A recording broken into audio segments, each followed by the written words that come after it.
Hi everyone, I want to talk to you about pronunciation a little bit.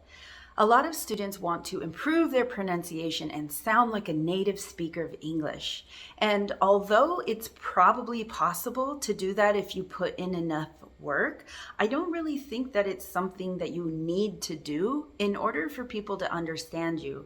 If you want to do that, that's fine, that's your choice, but don't think that just because you're learning a certain language that you have to sound like the people whose first language is that language in order for others to understand you or in order for you to fit in. You don't. And in fact, if you bring in your foreign accent in that new language, it brings in who you are a little bit more, right? Your uniqueness, your individuality. So that's the first thing.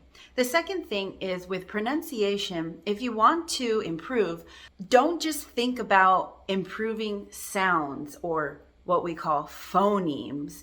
You don't need to just focus on those sounds of words.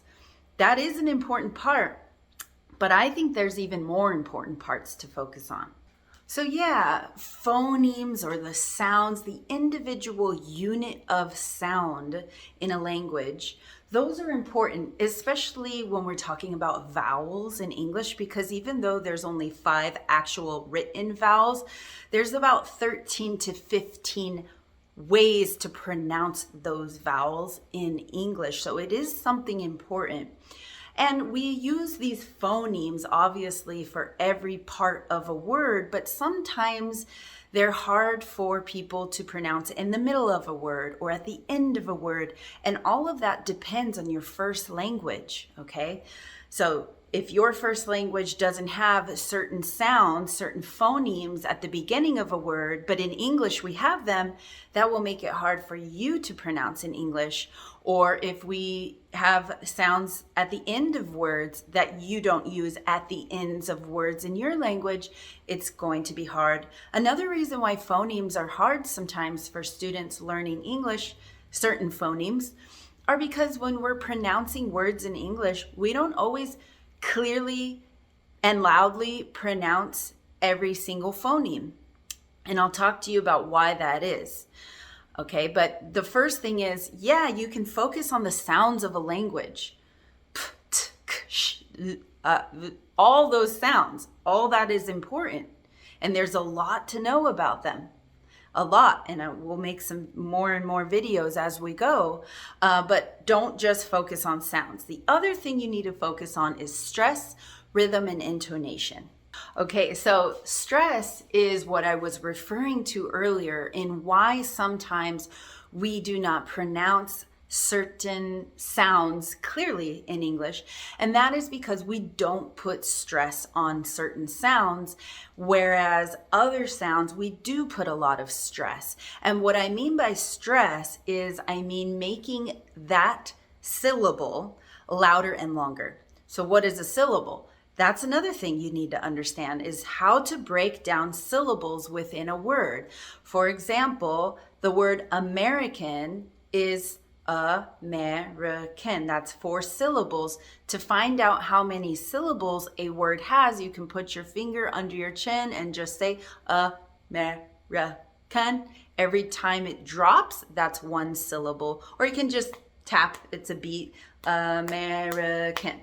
A syllable has a vowel in it, at least 1 vowel, okay? So when you are looking to see how to stress words in English, you want to know how many syllables there are, because certain syllables in English are pronounced, whereas others are not. So many syllables are stressed, many syllables are not.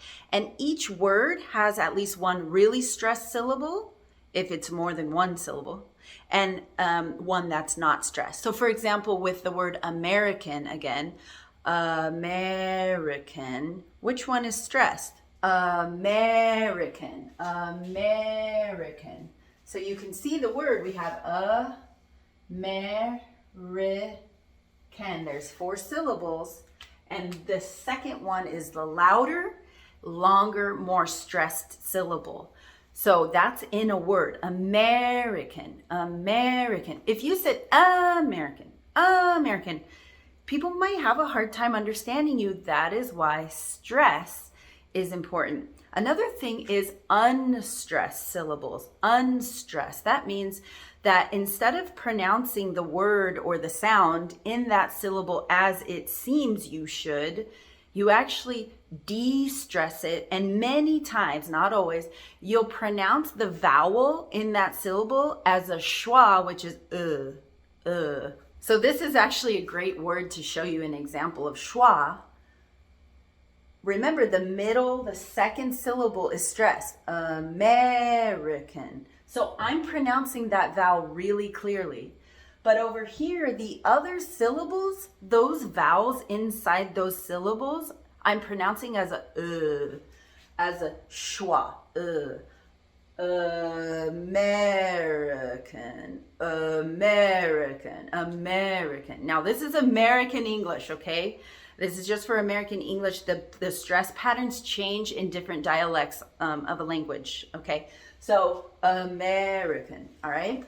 So that's something.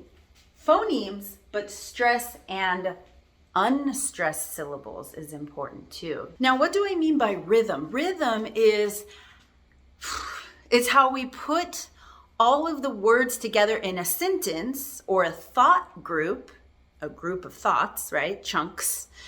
And how those words sound, meaning some of the words are more stressed than others, and we will chunk parts together within groups of thoughts, or we can say sentences too, based off of the stress and the stressing of certain syllables in a word, but not just about words, about chunks, okay? So certain words are even louder than other words. And for example, words like articles, a and the, or prepositions, in, on, out, those words are almost never stressed in English, which is part of why they're so hard to learn for people who are learning English, because we don't even say them. We de-stress those entire words within chunks, okay? Here's an example of sentence stress or group thought stress.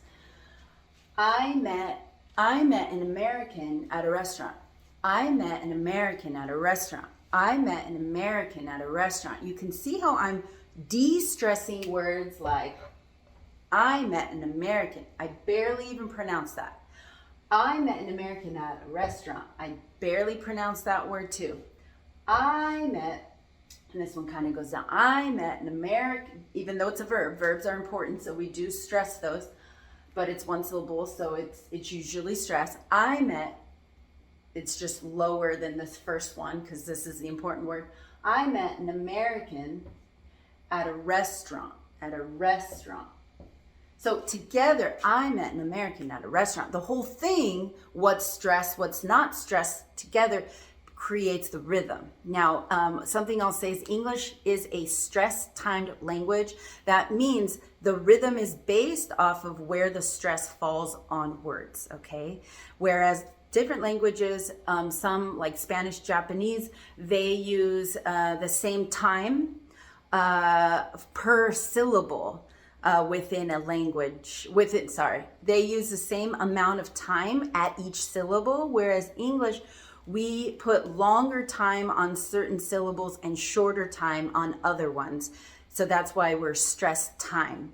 This long stress, we give more time. The short stress, we give shorter amount of time. Okay, and finally, you want to also focus on intonation. Intonation is really just the rising and the falling, specifically at the ends of words in English. So, for example, questions, yes, no questions. We always go up. Are you going to the pool today?